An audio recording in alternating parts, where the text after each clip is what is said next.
Alam mo ba na napakadali lang gumawa ng tinapa? Hindi mo na kailangan bumili sa labas o sa palengke. Basta meron kang sariwang isda, kayang-kaya mo pag nasa bahay ka.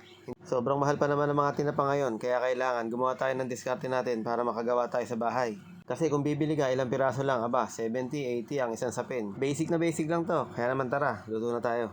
Ito nga yung gagamitin nating isda. So, hindi ito galunggong. Ang tawag nila dito ay salmon. Mas mura ito kumpara sa galunggong. Kung ang galunggong 280 ang isang kilo, ito nasa 200 lang. So, hindi na natin ito tatanggalan ng hasang at ng bituka. Ang gagawin natin dito ay huhugasan o babanlawan lang natin yung kanyang mga hasang. Tapos nga yan, gagawin natin, lalaga natin yung mga isda dito sa ating pakukuluing tubig. And then lalagyan natin ng isang dakot na asin para nga tumalab yung alat niya.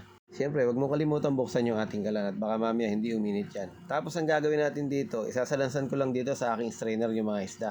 Pagka nasalansan ko na, ilulubog ko na kapag kumukulo na dito sa ating lagaan. So pakukuluan natin itong isda, siguro mga 15 to 20 minutes lang okay na.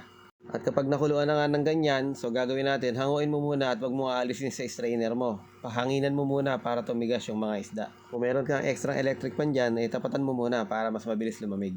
Tapos, i-ready naman natin yung ating pampausok. So, gagawin natin dito sa ating lumang kawali. Maglalagay lang ako dito ng kusot o ng sodas. Tapos, papatakan ko lang ito ng mantika. Ngayon naman, ilalagay na nga natin itong ating strainer. Tapos, papahiran ko lang ito ng mantika. Kasi pag hindi natin pinahiran ng mantika yan, didikit yung ating mga isda dyan pag nilagay mo na. Then, pwede na nating ihilera yung ating mga isda dyan sa ating strainer. Kapag bumili ka ng tinapa sa palengke, yung 3 piraso na yan, 80 pesos na. Hindi ko lang sigurado kung meron pang mas mahal. Kaya ang gagawin natin, sa bahay na lang talaga tayo gagawa para mas makatipid. So binuksan ko na nga yung ating kalan at tatakpan muna natin para mausukan. Ngayon syempre, hindi masarap pagka tinapa lang. Kailangan meron tayong eggplant. Kaya naman bumili tayo ng 3 naglalakihang eggplant para nga ating pirituhin mamaya. At sa lahat naman po ng nanonood sa oras po na ito, welcome na welcome po kayo dito sa Cook and Taste. Nako, at ito nga, meron tayong hindi ka nais-nais na nakita kaya ating inalis dun sa mga eggplant.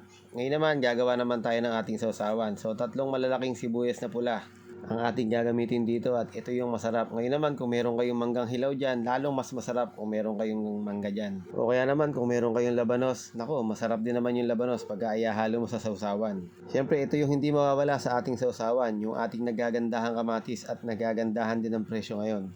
Pero ang alam ko, parang nasa 100 na lang ang per kilo ngayon ng kamatis. At para nga makumpleto yung ating lasa ng sausawan, syempre maglalagay tayo ng bagoong isda. Bagoong isda na gawa ng mga taga-Pangasinan. Shoutout po sa lahat ng mga taga-Pangasinan dyan. Maraming salamat po sa inyong mga bagoong. Katapos ng mga ilang minutong pagpapausok, ayan, namula na yung ating tinapa. Napakaganda ng tingnan at talaga namang nakakaakit na. Ang hinahanap lang naman natin sa tinapa ay yung maalat-alat at yung may smoky flavor. Dahil yun naman talaga ang tunay na lasa ng tinapa at wala naman ng iba pang lasa.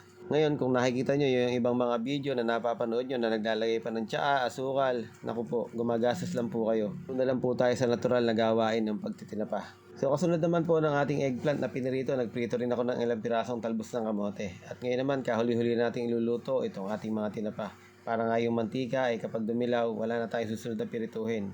Kasi kapag ang mantika pinagpirituhan na ng tinapa, iba na ang lasa, hindi na natin pwedeng gamitin. So gayon pa man, napirito ko na nga lahat yung ating mga isda at ito na nga, kakain na nga po tayo. So maraming salamat po sa lahat ng umabot pa sa part ng video na ito at maraming salamat po sa inyong pag-share, sa inyong pag-comment at pag-like. So huwag niyo po kalimutan mag-follow sa ating Facebook page at mag-subscribe sa ating YouTube channel at sa ating TikTok account. Maraming salamat po sa inyo. Dalangin ko po sa puong may kapal na kayo po ay patuloy na pagpalain at bigyan pa ng mahabang buhay. Maraming salamat po sa lahat.